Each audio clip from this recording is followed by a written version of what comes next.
십자가에 못 박히신 예수님은 한 6시간 동안 아침 9시부터 오후 3시까지 숨을 거두시는 시간까지 6시간 동안 십자가상에 계셨다고 성경은 말씀하는데, 그 십자가상에서 7말씀이 성경에 기록되어 있습니다. 그래서 그 말씀을 십자가상의 7원, 가상 7원이라고 우리가 말을 합니다. 어떤 고난주간 때는 그 가상 7원을 한 말씀 한 말씀 매일 나눴던 적도 있는데요. 오늘 읽어주신 본문의 말씀은 그 말씀 가운데 가장 첫 번째 말씀입니다. 아버지여, 저들을 사하여 주옵소서. 자기들이 하는 것을 알지 못함이니이다. 사하여 달라는 말은 좀 어려운 말이지만 쉽게 얘기하면 용서해 달라는 기도입니다. 자기를 십자가에 못 박으라고 외쳤던 그 군중들을 향해서, 그리고 자기를 지금 끌고 와서 때리고 또 고통스럽게 하며 결국에는 십자가에 못 박은 그 로마의 병정들을 향해서 예수님께서 하나님께 하시는 기도, 아버지여, 저들을 용서해 주옵소서. 저들이 하는 일을 알지 못함이니이다. 이런 기도입니다. 예수님의 이 기도 속에는 이런 뜻이 내포되어 있습니다. 예수님의 마음 속에는 이미 그들을 용서했다는 뜻이 포함되어 있습니다. 우리가 사람을 용서하지 않고는 하나님께 하나님 저들을 용서해 달라고 기도할 수 없기 때문입니다. 용서가 그렇게 나오지 않습니다. 그 기도가 나오지 않습니다. 이런 기도를 했다는 것은 이미 예수님께서 그들을 용서를 하셨다는 뜻이 내포되어 있는 것입니다. 오늘은 용서에 대한 말씀을 준비를 했습니다. 글을 하나 먼저 읽어드리겠습니다. 모함 당해 본 적 있습니까? 친구에게 배신 당해 본 적 있습니까? 믿었던 사람에게 발등 찍혀 본 적 있습니까? 그럴 때 어떻게 하셨습니까? 내가 겨우 10살 때 아버지는 세상을 떠나셨습니다. 꽤 많은 유산을 남겨주셨는데 삼촌이 아무것도 모르는 어머니와 우리를 속이고 모든 재산을 갈취했습니다. 3년이 못 되어 우리는 알거지가 되었을 뿐 아니라 엄청난 빚더미 위에 올라앉게 되었습니다. 그 20년 동안이나 우리는 만져보지도 못한 그 엄청난 부채를 갚기 위해 고생을 다해야 했습니다. 자그마치 20년 동안이나 말입니다. 아무것도 모르던 내가 점점 나이가 들어가면서 삼촌이 우리에게 행한 그 비정한 일들을 알게 되었습니다. 나는 복수심에 불탔습니다.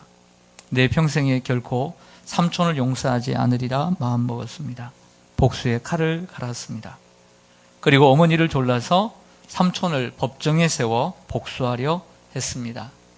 그러나 어머니는 로마서 12장 19절에 말씀을 암송하시며 용서하자 하셨습니다. 내 사랑하는 자들아, 너희가 친히 원수를 갚지 말고 하나님의 진노하심에 맡기라. 기록되었을 때 원수 갚는 것이 내게 있으니 내가 갚으리라고 주께서 말씀하시니라. 결국 어머니는 삼촌을 용서하셨습니다. 그러자 오랜 동안 마음속에 품어왔던 억울함과 분노와 복수심이 눈 녹듯 사라지고 하나님은 어머니의 마음에 평안을 선물로 주셨습니다. 어머니의 간곡한 당부와 하나님의 말씀을 통해 나도 삼촌을 용서하였고 하나님은 내게도 설명할 수 없는 하나님의 평안이 넘쳐나게 하셨습니다. 사실 이제 고백하지만 사실 먼저 비장했던 사람은 삼촌이었지만 세월이 가면서 복수심에 불타던 나도 해를 거듭할수록 삼촌보다 더 비정한 사람이 되어가고 있었음을 고백하지 않을 수 없습니다. 복수심에 불타던 때에 내 마음엔 결코 평안이 없었습니다.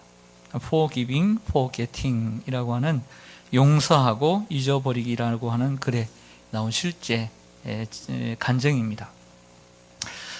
여러분, 만약에 우리들이 이 삼촌의 이 비정함을 알고 있는 조카라고 한다면, 그리고 무려 20년 동안이나 그 삼촌 때문에 고생했던 그 장본인이라고 한다면, 여러분들은 삼촌을 용서할 수 있겠습니까? 참 용서하기 힘들 것입니다. 그리고 거의 불가능할 것입니다. 여러분, 다음 달에는 가정의 달인데 생각보다 가정들이 많이 위기 가운데 있습니다. 많은 위기 가운데 있습니다. 형제의 위기도 있고요. 부모와 자식 간에 생각보다 어떻게 그럴 수 있을까? 안 보고 사는 부모와 자식도 있고요. 같은 배에서 태어난 형제 간에도 안 보고 사는 형제들도 얼마나 많은지 모릅니다. 가정의 위기입니다. 요셉은 꿈 많은 소년 시절에 형들에 의해 노예 상인에게 팔려 애굽의 노예가 된 사실을 우리는 잘 알고 있습니다. 한참 부모 아래서 우리 자녀들 생각해 보죠. 아무것도 모른 채 정말 아무 걱정하지 않은 채 어리광을 부리고 또 사랑을 받아야 될 나이에 낯선 나라에 종살이를 하며 살았습니다. 그것도 모자라 혈기가 넘치는 청년 시절에는 그 인생의 황금기를 감옥 속에서 보내야 했습니다. 인생에 있어서 가장 좋은 추억을 남겨야 되는 이 청소년기와 이 청년기에 말이죠. 그는 종살이와 옥살이로 보내야 했습니다. 누구 때문이죠? 형들 때문이죠. 만약 여러분이 요셉이었다면 그 비정한 형들을 어떻게 하시겠습니까?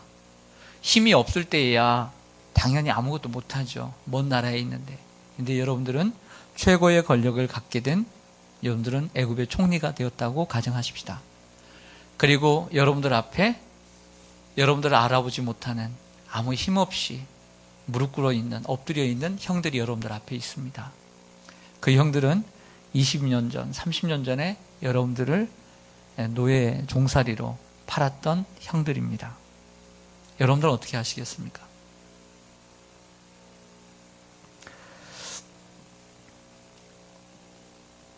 형들은 그 사실을 알게 되었고 그리고 두려워 떨게 되었습니다. 그리고 죽음을 각오합니다. 이제 우린 죽었구나. 이때 요셉이 이렇게 말을 합니다. 창세기 45장 5절에 보면 형님들이여 나를 팔았다고 근심하지 마소서. 한탄하지 마소서. 하나님이 생명을 구원하시려고 나를 당신들보다 먼저 보내셨나이다. 이렇게 얘기를 합니다. 우리를 구원하시려고 하나님의 큰 계획 속에서 한 것이니 염려하지 말라고, 용서한다고 얘기를 합니다. 20세기에 우리 한국의 그 존경받는 함석헌 선생의 이야기 하나 하겠습니다. 그 함석헌 선생이 일본 동경 사범학교를 이제 졸업을 하고 와서 모교인 오산학교에 이제 교편을 잡게 되었습니다. 하루는 학생들이 그 교사들 가운데 한참 문제를 일으키고 학생을 괴롭혔던 그 문제교사 한 사람에 대해 너무너무 화가 나니까 복수하겠다고 학생들이 떼거지로 몰려들어서 교무실을 점령을 합니다. 학생들이 워낙 살기가 등등하니까 선생님들이 모두 다 도망을 쳐버렸습니다. 그런데 함석헌 선생님은 자기의 그 자리에 가만히 눈을 감고 기도하며 그 자리를 지키고 있었습니다. 뭐 흥분된 제자들에게 함석헌 선생님이 보일 리가 없죠.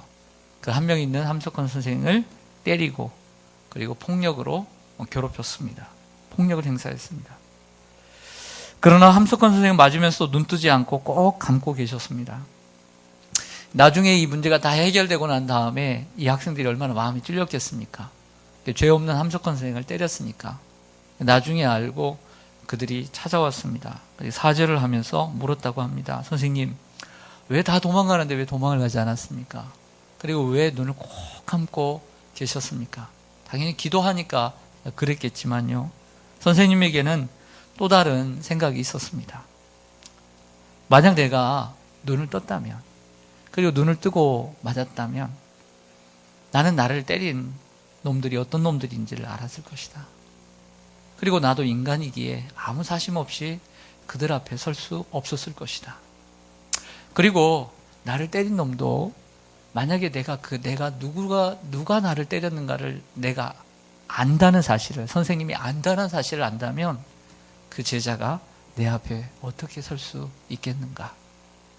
함석헌 선생은 이미 멀리 넓게 내다봤던 것이죠. 그리고 눈을 감고 있었던 것입니다.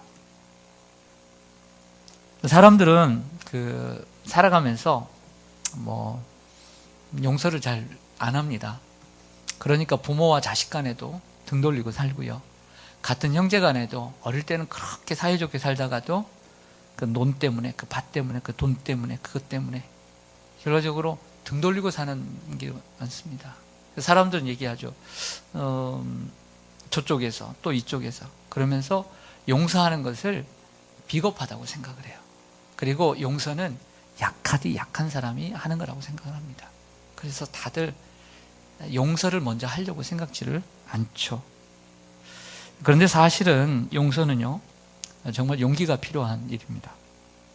통이 큰 사람만 할 수 있는 일입니다. 용서는 시시한 게 아닙니다.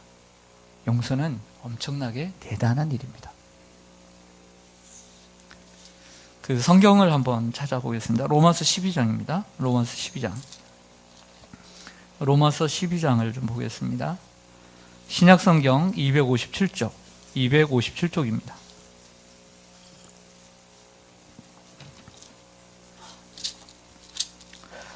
(257쪽) 로마서 12장 14절로 21절까지 제가 읽어드리겠습니다. 14절입니다. 너희를 박해하는 자를 축복하라. 축복하고 저주하지 말라. 즐거워하는 자들과 함께 즐거워하고 우는 자들과 함께 울라. 서로 마음을 같이하며 높은 데 마음을 두지 말고 도리어 낮은 데 처하며 스스로 지혜 있는 채 하지 말라. 아무에게도 악을 악으로 갚지 말고 모든 사람 앞에서 선한 일을 도모하라. 할 수 있거든 너희로서는 모든 사람과 더불어 화목하라. 내 사랑하는 자들아, 어머니가 하신 말씀이죠.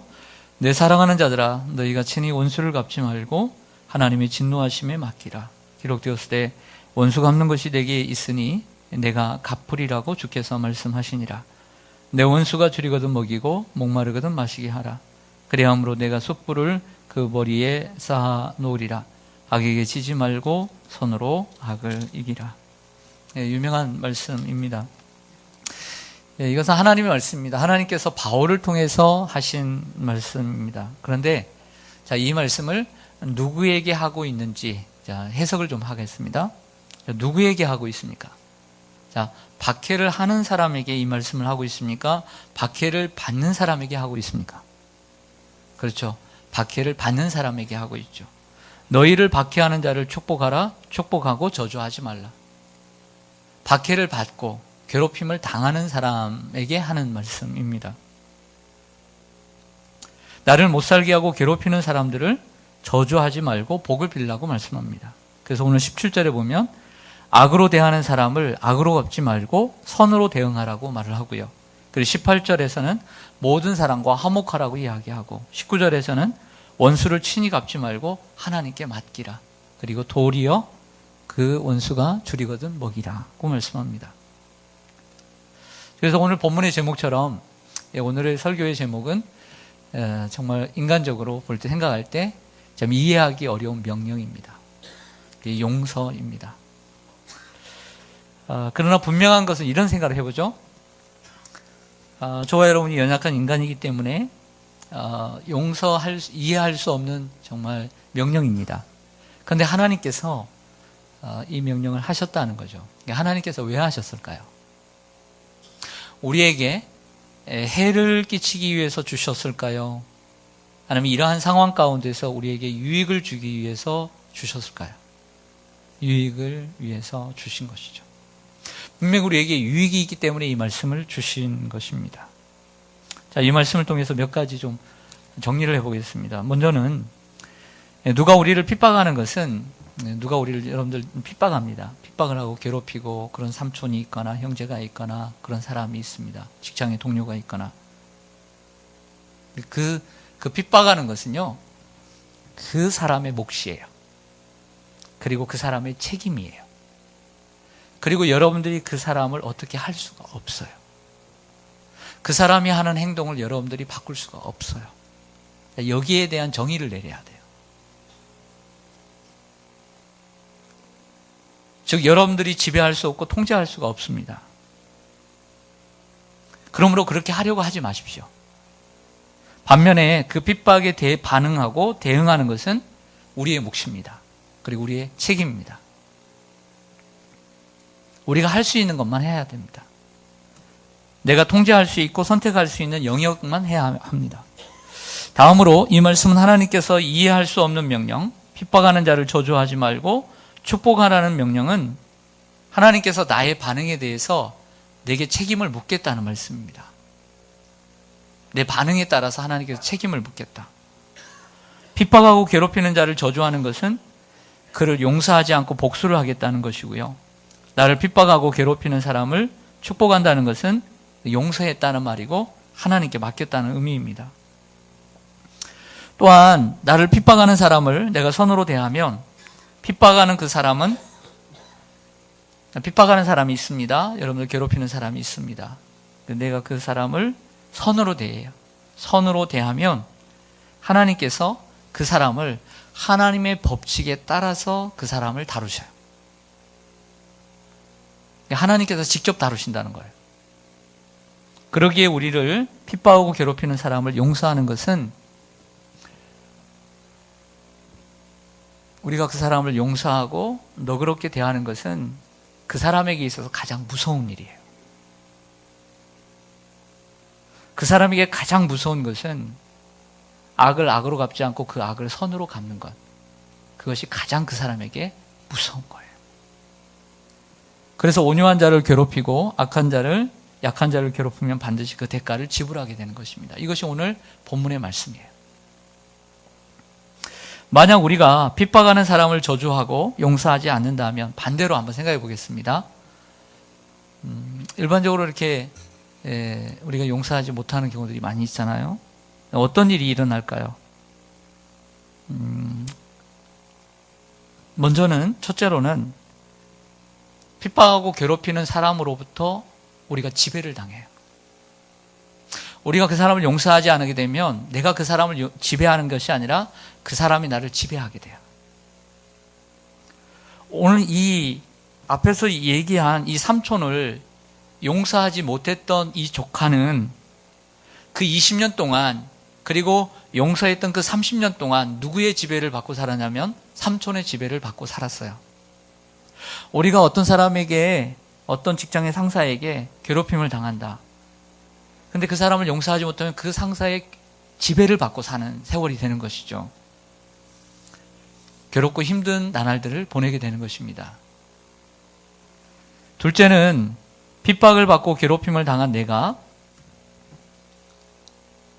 그렇게 살게 되면 나도 그 사람 못지않게 독해지고 사나워집니다.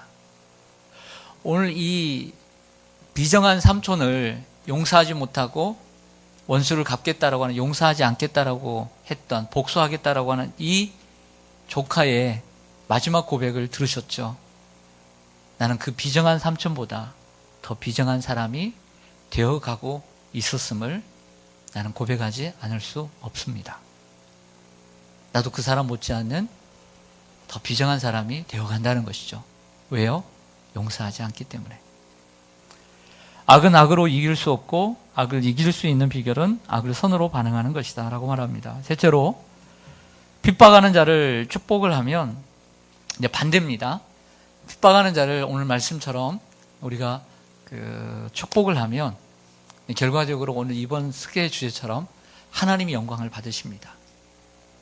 여러분 어떤 사람이 우리를 박해하는, 괴롭히는, 힘들게 하는 일들이 있습니다. 우리에게 정말 발등을 찍게 하는 일들을 있어서 그 사람 앞에서 우리의 반응은 둘밖에 없어요. 어떤 반응이냐면 그 사람을 저주하든지 그 사람을 축복하든지. 나는 가만히 있다고 생각을 하죠. 나는 무반응이야. 아니에요. 그렇지 않아요. 우리 자신의 육신의 생각이 드러나든지 아니면 하나님의 영광이 드러나든지 둘 중에 하나의 길을 가야만 한다는 거죠. 마지막 중요한 얘기를 하고 마치겠습니다. 마지막 넷째는 우리가 핍박하는 자를 저주하지 않고 오늘 하나님 말씀처럼 도리어 축복하면 하나님께서 우리의 눈엔 보이지 않지만 하나님께서 예비하신 풍성한 축복을 여러분들이 누릴 수가 있게 돼요. 어떤 미국인이 사형언도를 받았습니다. 나쁜 짓을 했으니까 사형언도를 받았겠죠. 근데 그에게는 정말 평생 정치를 하면서 사람들에게 존경받는 형이 있었습니다. 이 형이 친구인 주지사에게 동생의 사면을 간청합니다. 형의 간곡한 요청과 그 형이 이 주와 그리고 이 나라에 기여한 공로를 참작해서 주지사는 동생의 죄를 사면하기로 결정하고 사면장을 써주었습니다. 주지사는 이 동생의 사면장을 가슴에 품고 그리고 그래서 동생이 갇혀있는 감방을 찾았습니다. 형이 동생에게 그 이야기를 하지 않고 먼저 물었습니다. 동생, 만일 네가 사면을 받는다면, 그래서 오늘 이 감옥에서 나갈 수 있다면 너는 뭘 할 거니? 라고 물었습니다. 동생이 즉답을 합니다. 내가 풀려나면 첫째, 내게 사형 언도를 내린 그 판사놈을 죽일 거야. 둘째, 나를 그 법정에서 불리하게 증언했던 증인놈들을 다 죽여버릴 거야.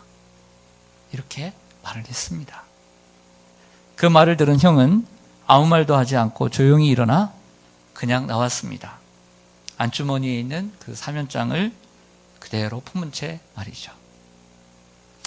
혹시 하나님께서 보낸 천사가 내게 풍성한 축복을 주시려고 나를 찾아왔다가 내 마음속에 있는 미움, 중호심을 바라보며 안타까워하며 그냥 돌아갈지도 모른다는 생각을 해보신 적은 없으십니까? 그래서 하나님께서 여러분들 앞에 정말 준비한 그 풍성한 축복이 있음에도 불구하고 그 용서하지 못함으로 말미암아 여러분들은 그 축복을, 그 풍성한 축복을 누리지 못하고 있다는 사실을 생각해 보시진 않았습니까? 예수님께서는 그 제자들이 우리에게도 좀 기도를 가르쳐 주세요 라고 해서 마태복음 6장의 산상설교에서 기도를 가르쳐 주십니다. 하늘에 계신 우리 아버지요. 그 기도 속에도 그런 내용이 있죠.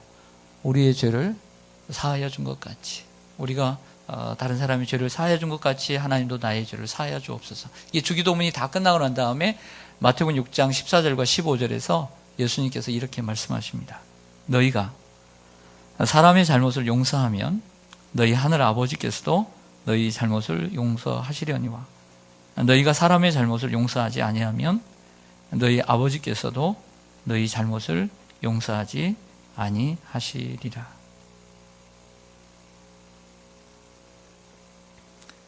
네, 기도하겠습니다.